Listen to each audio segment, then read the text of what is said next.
Hello everyone, welcome to Wise Education and we are doing chapter 5th और class 6. Class 6 का हम chapter 5th कर रहे थे separation of substances. We have discussed the some introduction of this chapter. कुछ discuss हमने कर लिया था, कुछ terms भी की थी. What is the separation? What is the substance? What are the different types of substance? ये हम सब discuss कर चुके हैं last video में. अगर आपको कोई doubt है तो आप last video में अच्छे से देख सकते हैं. Today we will start the methods of separation. Methods of separation हम लोग स्टार्ट करेंगे आज. तो मेथड्स में हमें डिफरेंट मेथड्स देखने हैं क्योंकि each substance have the different properties. उसकी कुछ प्रॉपर्टीज होती है, कुछ सॉलिड होते हैं, कुछ लिक्विड होते हैं, कुछ गैसेस होते हैं, या फिर कुछ क्या होते हैं आपके किसी अदर फॉर्म में, मिक्सचर की फॉर्म में होते हैं. तो उसमें कौन सा कन्वीनिएंट मेथड है या किस मेथड से हम इजीली उसको सेपरेट कर सकते हैं. तो इस बेसिस पर डिफरेंट डिफरेंट मेथड्स गिवन है आपकी बुक में, तो उन्हीं को हम लोग आज डिस्कस करने वाले हैं. So let's start the methods of separation. Different methods are used for separating different substances.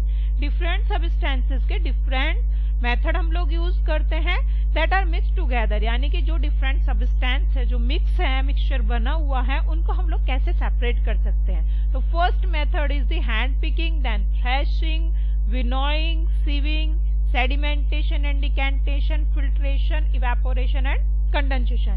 There are the some methods जो कि हम लोग अच्छे से डिटेल में डिस्कस करेंगे वन बाय वन. तो first of all the hand picking.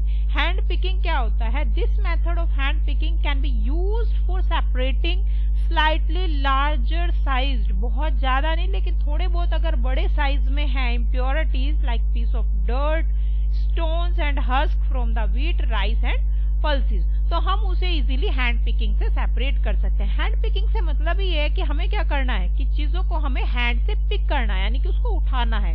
जैसे कि सपोज करो हमने कोई ले लिया चीजें, जैसे कि हमने राइस और व्हीट मिक्स हो रहे हैं, तो हम उन्हें हैंड पिकिंग से इजीली सेपरेट कर सकते हैं. सेकंड थिंग, अगर हमारे पास में राइस है या फिर व्हीट है और उसके अंदर कुछ इम्प्योरिटीज है, कुछ अनवांटेड पार्टिकल्स हैं, कुछ छोटे छोटे पेबल्स है, स्टोन्स है, तो उनको हम इजीली हैंड पिकिंग से सेपरेट कर सकते हैं. Rice, wheat, pulses, etc. that we buy from the market may contains impurities. ऐसा जरूरी नहीं है कि होगी ही, लेकिन कई बार देखते हैं हम लोग impurities होती है. impurities तो किस फॉर्म में रहती है?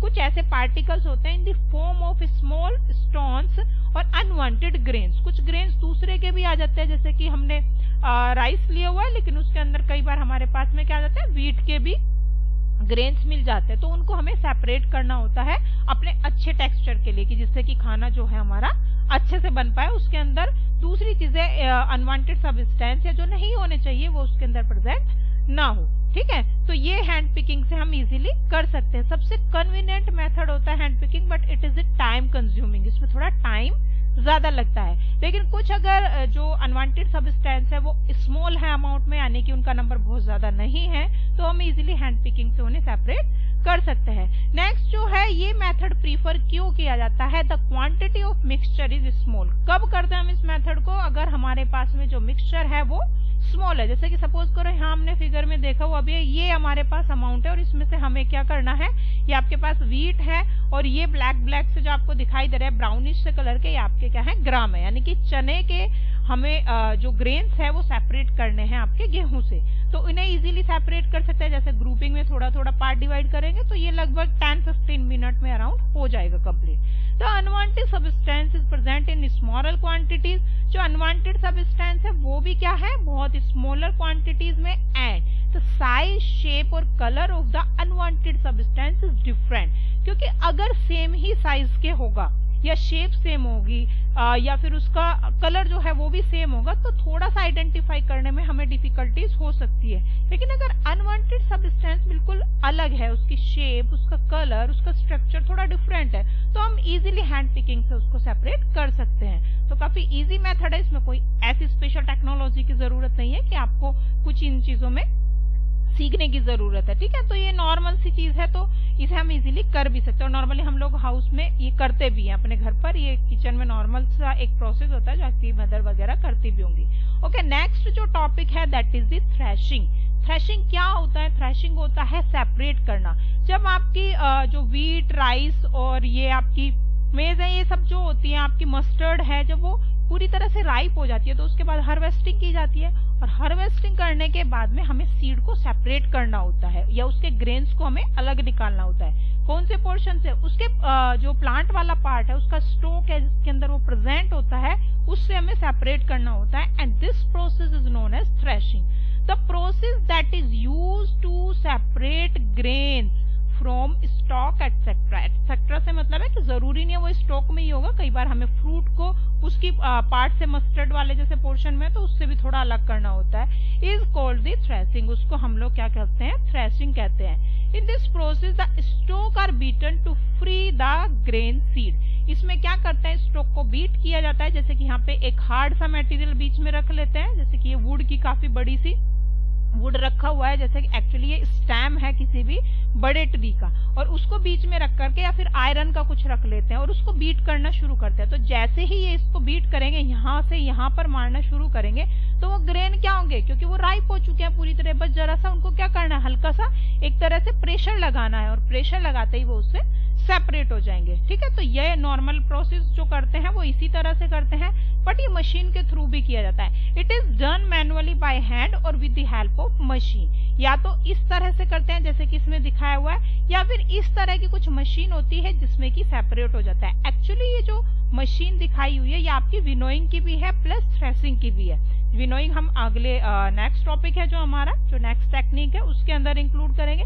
इसमें क्या होता है कि एक पोर्शन होता है जहां से कंप्लीट जो ये पोर्शन जो इनके हाथ में है, यानी कि स्टॉक विद ग्रेन, जो ये कंप्लीट है, ये इसके अंदर लगा दिया जाता है। ठीक है, इधर साइड से दूसरी साइड से इसको लगा देते हैं। तो यहाँ से क्या होता है, ये जो इसका ग्रेन के ऊपर का हस्क जो होता है वो सेपरेट हो जाता है और वो इस साइड से निकल जाता है। प्लस जो आपके ग्रेन्स होते हैं वो ग्रेन्स क्योंकि हैवी साइज में होते हैं तो नीचे से यहाँ से निकल जाते हैं और निकल के उसको किसी भी चीज में हम लोग कलेक्ट कर लेते हैं। जैसे कि ग्रेन्स है, आपके जो दाने होते हैं, गेहूं के दाने हैं, जैसे ये गेहूं का ही दिखाया हुआ है, व्हीट का, तो इसमें क्या होता है कि जो दाने हैं उनको सेपरेट कर लिया जाता है और यहाँ से वो निकलते रहते हैं। फिर हम उनको किसी चीज में, सैक वगैरह में उनको इकट्ठा करके रख लेते हैं। ठीक है, तो इस तरह से ये किया जाता है। Manual threshing is done by holding a pile of crop, यानी कि हम क्रॉप को इकट्ठा करके एक हाथ में पकड़ लेंगे and beating it on a rock और अ हार्ड सरफेस, किसी हार्ड सरफेस पर उसको मारना शुरू करेंगे, बीट करना शुरू करेंगे।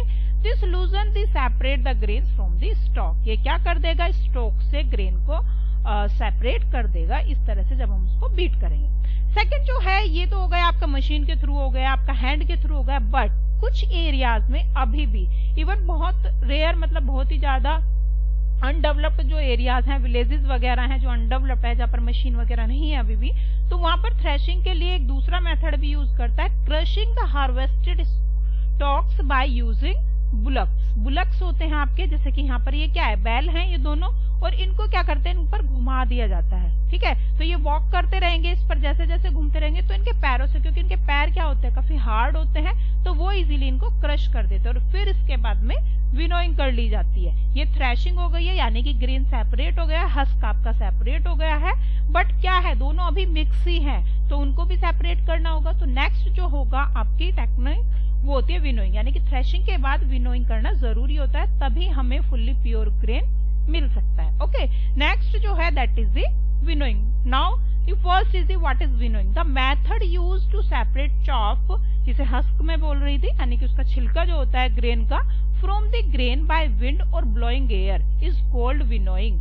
वो प्रोसेस जिसमें हम लोग क्या करते हैं, विंड के थ्रू या बहती हुई हवा के थ्रू हम लोग क्या करते हैं, ग्रेन का जो छिलका होता है उसको रिमूव कर दें, क्योंकि वो ऑलरेडी रिमूव हो चुका है with the help of threshing process. Threshing से हमने उसको क्या कर लिया, बीट कर लिया, या फिर मशीन के थ्रू किया, या फिर आपने बुलक्स के थ्रू किया, तो उसके थ्रू हम उसे सेपरेट तो कर चुके हैं, बट अभी भी वो मिक्स है दोनों, यानी कि हस्क और चाफ जो उसका है और ग्रेन, वो दोनों एक साथ ही प्रेजेंट है। अब उनको भी तो सेपरेट करना होगा, तो उसको सेपरेट करने के लिए क्या करते हैं, विनोइंग करते हैं। और इसमें क्या किया जाता है, the mixture of chaff and grain.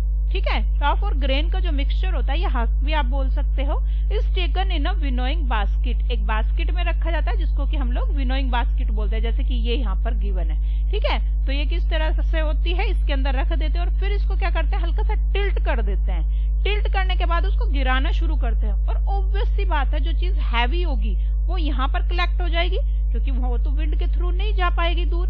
और जो हस्क होता है, वो जो उसकी कवरिंग होती है जो ग्रेन की, वो क्या होती है, काफी लाइट वेट होती है। तो वो ये जो आपकी होती है विंड जो होती है, तो उसके थ्रू ये क्या होगी, ये यहाँ पर हम, क्योंकि विंड के थ्रू दूर जाकर के पहुंच जाएगी, तो वो यहाँ पर कलेक्ट हो जाएगा। ठीक है, the farmer stand at a higher level and let the mixture fall the ground, और उस पर गिराना शुरू कर देते हैं। जो भी फार्मर है, वो कोई लेडीज भी हो सकती है, कोई जेंट्स भी हो सकता है। ठीक है, और गिराने के बाद में इस तरह से ग्रेन को सेपरेट कर लिया जाता है फ्रॉम दी हस्क और चॉफ। ठीक है, उसको सेपरेट कर लेते हैं। नेक्स्ट जो है, ऐसा नहीं है कि हमेशा ही ये हैंड से किया जाता है।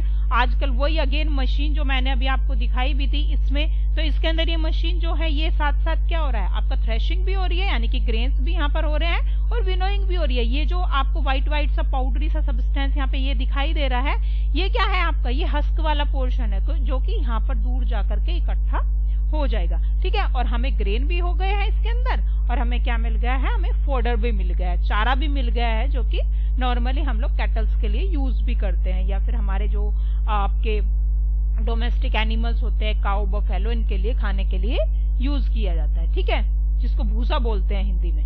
The grain being heavier falls almost vertically, whereas vertically वो क्या होता है, गिर जाता है। हमें पहले ही पता है क्यों गिरता है, क्योंकि वो हैवी है, ग्रेन जो है वो हैवी है as compare to the lighter chaff. Is carried, chaff जो होता है उसका वो कैसा रहता है, लाइटर रहता है, लाइट वेट का होता है। Carried away by the wind and forms a separate heap away from the grain, यानी कि इसको अगर हम डालना शुरू करें तो इस तरह से क्या होगा, यहाँ पर तो ये ग्रेन इकट्ठा हो गया आपका, ये कंप्लीट क्या हो गया, ग्रेन है, और ये कहीं दूर जाके यहाँ पर इकट्ठा होना शुरू हो जाएगा।